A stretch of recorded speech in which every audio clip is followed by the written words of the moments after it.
আলকামার স্ত্রী এসে বলল, ইয়া রাসূলুল্লাহ, আমার স্বামী মৃত্যু সজ্জায়, কিন্তু কালিমা নসিব হয় না।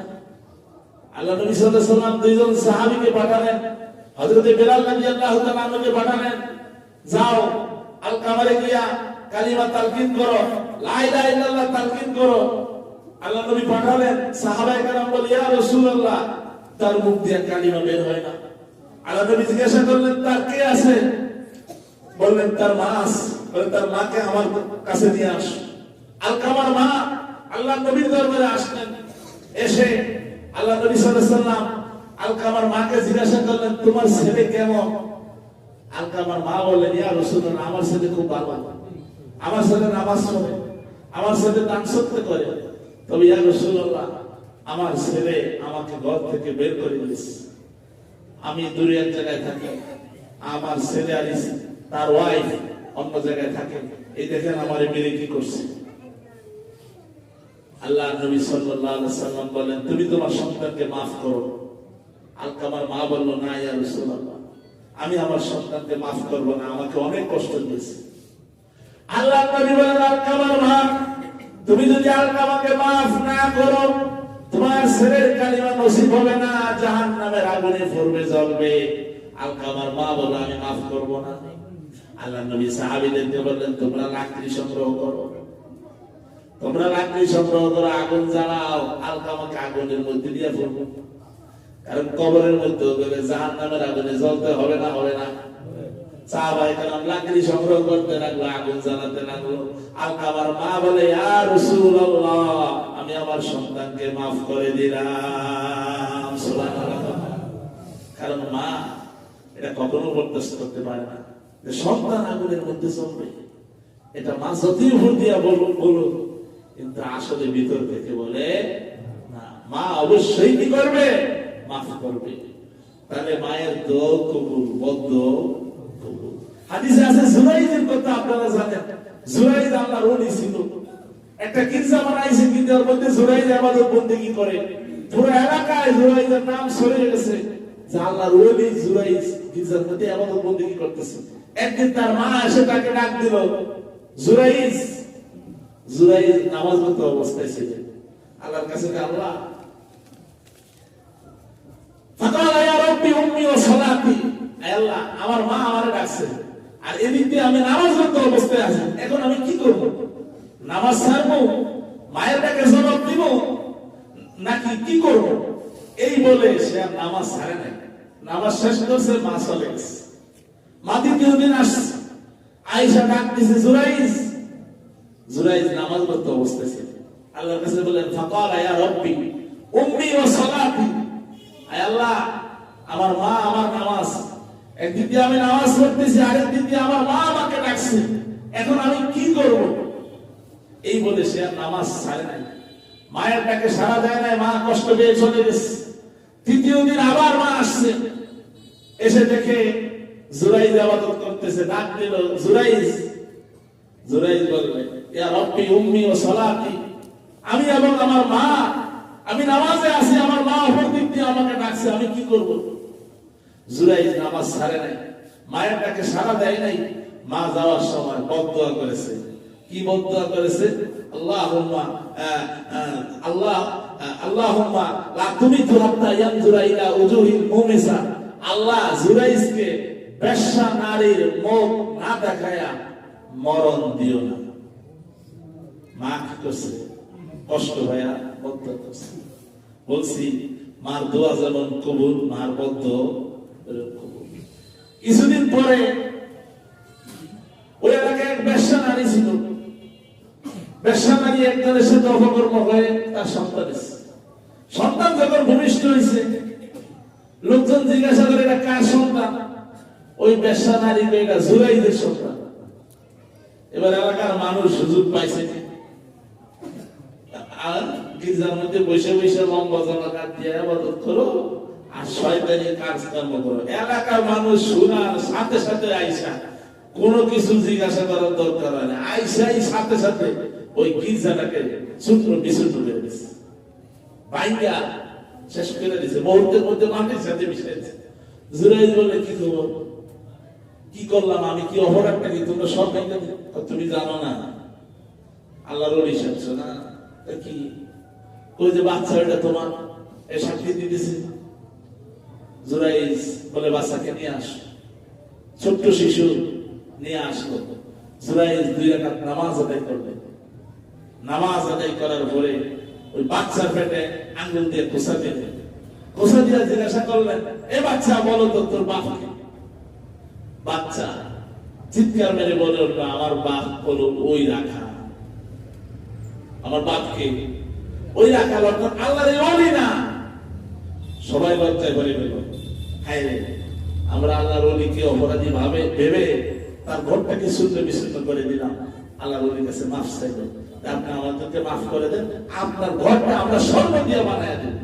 আল্লাহর ওলি কয় না, আমার ঘর যেমন ছিল ওইরকমই বানায় দেন। তো এখান থেকে আমরা কি বুঝলাম? মা বদদোয়া করছে, বদদোয়া কি হয়েছে? বেশ্যানারীর মোকাবিলা দেখেছে অপবাদ, মার বদদোয়া কবুল হয়েছে নি? আল্লাহ, তাহলে মা দোয়া করলে সেটাও কবুল, মা বদদোয়া করলে সেটাও। 3 জন শিশু মায়ের কোলে থাকা অবস্থায় কথা বলছে। একজন হলো এই জুরাইজের পবিত্রতার সাক্ষ্যদাতা, আরেকজন হলো হযরত ঈসা আলাইহিস সালাম মায়ের কোলে থাকা অবস্থায় লোকজনের সাথে কথা বলছে। সুবহানাল্লাহ।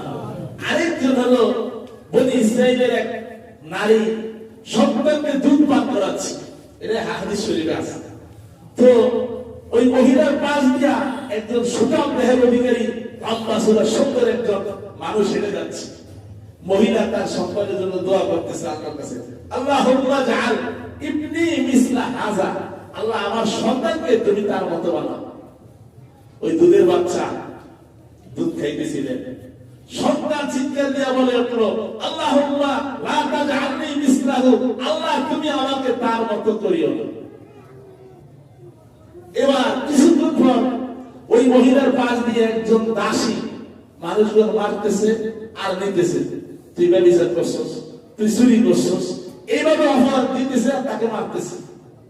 এবার ওই মহিলা যখন দেখছে আল্লাহর কাছে দোয়া করছে, আল্লাহুম্মা লা তাজআল মিসলাহু, আল্লাহ আমার সন্তানকে এর মতো করিও না। সন্তান দুধ পান করতেছিল, দুধ ছেড়ে দিয়ে আল্লাহর কাছে বলল, আল্লাহুম্মা জাআলনি মিসলাহা, আল্লাহ আমাকে তার মতো করো। সন্তানের আশ্চর্য হয়ে গেল, কি রে এর আগে একটা সুন্দর সুদর্শন, এত সুন্দর একটা পুরুষ গেল, আমি দোয়া করলাম আল্লাহ তার মতো করিও, আর আমার সন্তান বললো তার মতো করিও না। একজন নারী, একজন দাসী, তাকে মানুষ পিটাতে পিটাতে দিচ্ছে, আমি বললাম এর মতো করিও না, আমার সন্তান বললো আল্লাহ এর মতো করো। এর ঘটনাটা সন্তানকে জিজ্ঞাসা করলো, দুধের শিশু, অল্প কয়েকদিন বয়স, কি খবর, তোমার জন্য দোয়া করলাম, সুঠাম দেহের পুরুষের মতো যেন আল্লাহ তোমারে করে, তুমি বললাম না, আবার বললাম দাসীর মতো যেন তোমাকে না করে, তুমি বললা আল্লাহ আমাকে তার মতো করে। ঘটনাটা কি?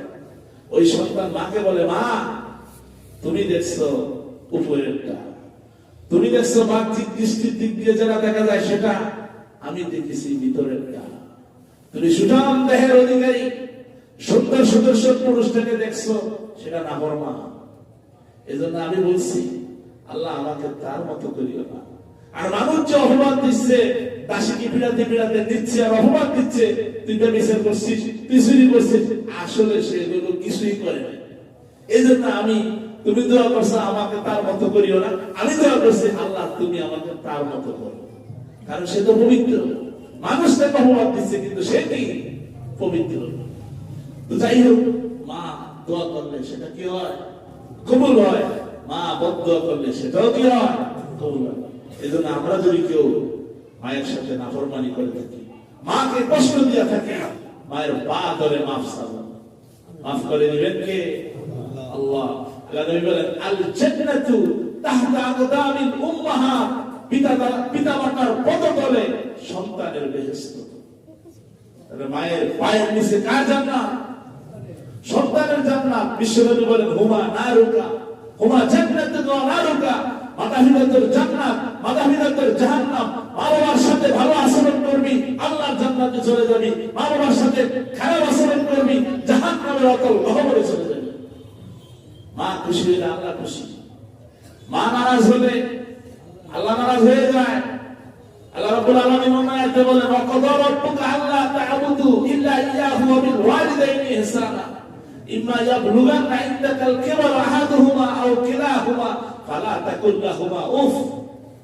মাতা পিতার দুইজনকে একজনকে যদি বৃদ্ধ অবস্থায় পাও ফালা তাকুল লাহুমা উফ, তাদেরকে উফ শব্দটি বলিও না।